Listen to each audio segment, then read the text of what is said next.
In the autumn of 2021, a team of Finnish biologists stood on a riverbank in South Karelia, watching something that should not have been possible. The dam at Kangaskoski, a concrete wall that had drowned this stretch of the Hiitolanjoki River since 1925, had been demolished just weeks earlier. The rubble was barely cleared, the construction equipment was still on site, and in the freshly exposed rapids below, salmon were already building nests. Wild landlocked Atlantic salmon, Finland's most endangered migratory fish, were digging into gravel that had been buried under stagnant reservoir water for nearly a century. Females fanning their tails against stones that had not felt flowing water since before the Second World War. 5 spawning nests were confirmed before the restoration crews had even finished their work. Nobody predicted this would happen so fast. 2 more dams still stood upstream when they came down in 2022 and 2023. What happened was even more extraordinary. By 2024, electrofishing surveys at Kangaskoski recorded 200 to 400 wild salmon fry per 100 square meters, densities the lead biologist said he had never seen anywhere in his career. Not from a hatchery, not from stocking. Wild fish born in rapids that had not existed 3 years earlier.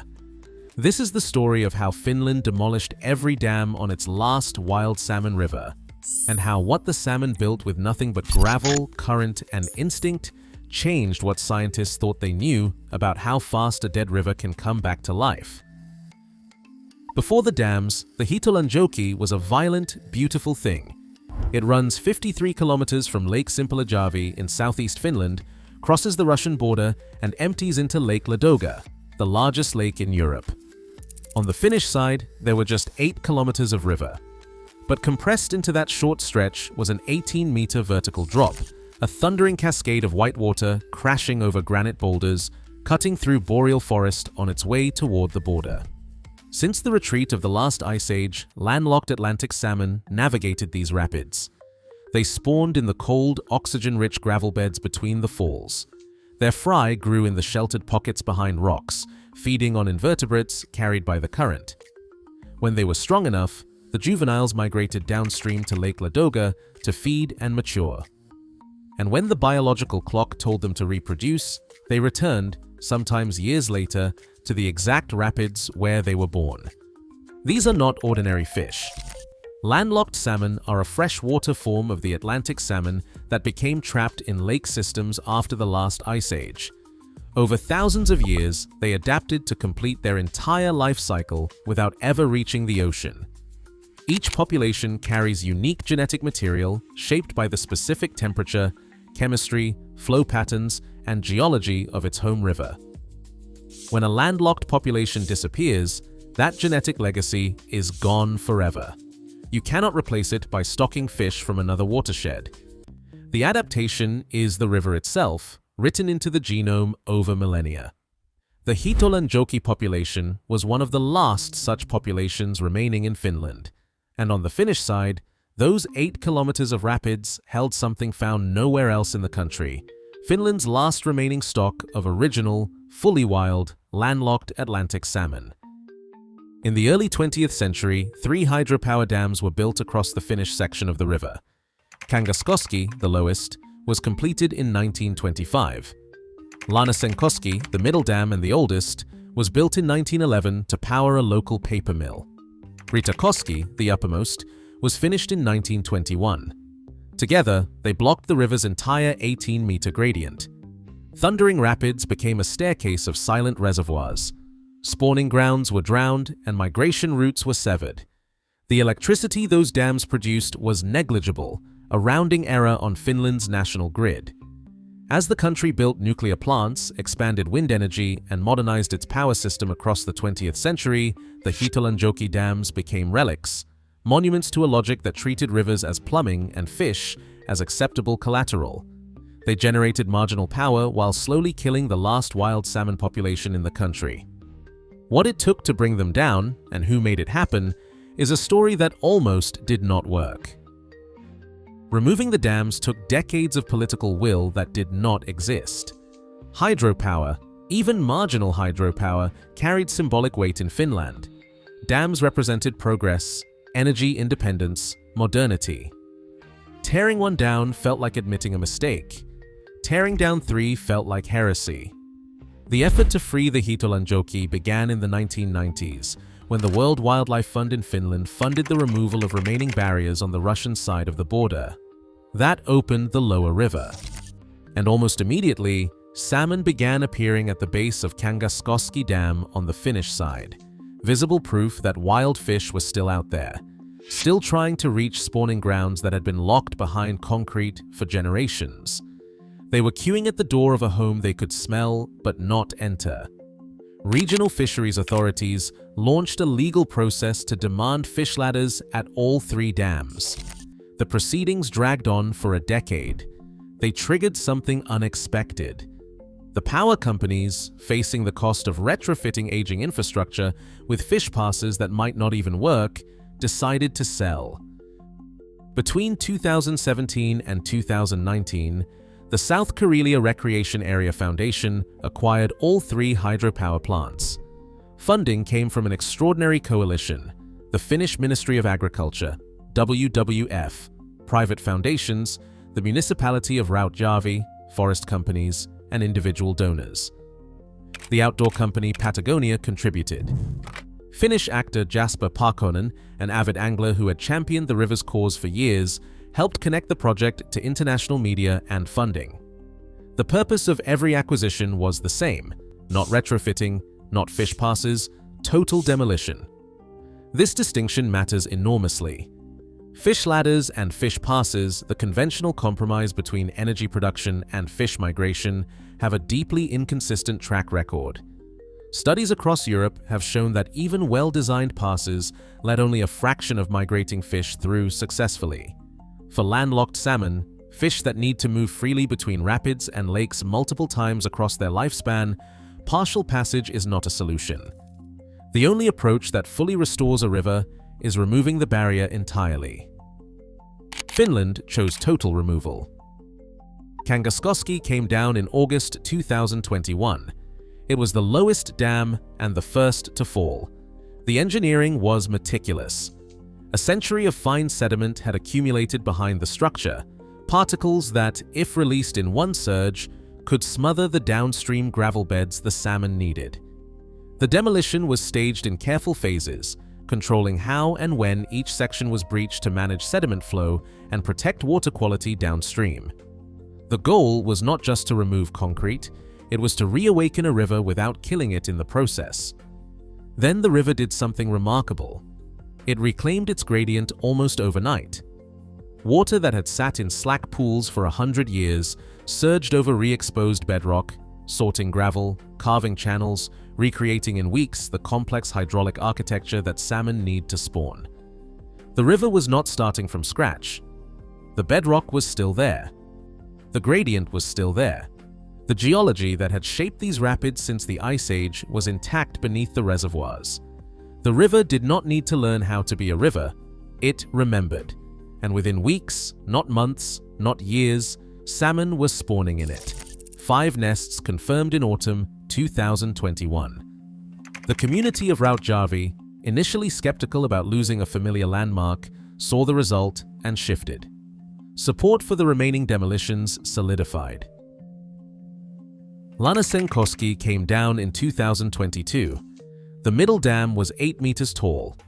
It was the oldest hydroelectric plant on the river, built in 1911, and it retained almost its entire original equipment until the end of the 20th century.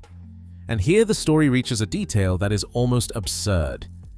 During the active demolition, heavy machinery was running, temporary culverts diverted the flow, and construction noise filled the valley. Migrating salmon were spotted upstream of the worksite. They had navigated past the demolition zone. They had found a way through before the engineers had even finished removing the structure. Weeks later, spawning nests appeared in the newly opened rapids. The fish were not waiting for completion. They were moving the moment the barrier weakened. Hiitolanjoki, the uppermost dam, came down in 2023. It was the last barrier on the Finnish Hiitolanjoki. Once again, salmon began spawning in the rapids before the restoration was officially finished. Accessible pathways and a viewing bridge were built alongside the restored rapids, and the community was no longer resisting. They were watching. 3 dams, 3 years. 3 stretches of rapids that had been drowned since the 1920s are now producing wild salmon at rates nobody had dared predict. By 2024, the electrofishing data told the full story. At Kangaskoski, fry densities reached 200 to 400 per 100 square meters in the most productive survey areas. The lead researcher, who had spent his career surveying Finnish rivers, said he had never recorded numbers like that anywhere, not even in spring-fed streams known for exceptional productivity. The estimated annual production for the restored Finnish sections, 5,000 to 11,000 migratory juveniles, now appears achievable. That would double the total landlocked salmon output for the entire Hiitolanjoki system. A species that was sliding toward extinction in Finland is now reproducing at record levels in habitat that did not exist 4 years ago. But the salmon are only the most visible recovery. Beneath the surface, the river is rebuilding systems that had been dismantled for a century. When a dam drowns a river, it does not just block fish. Still water warms faster. Oxygen levels drop.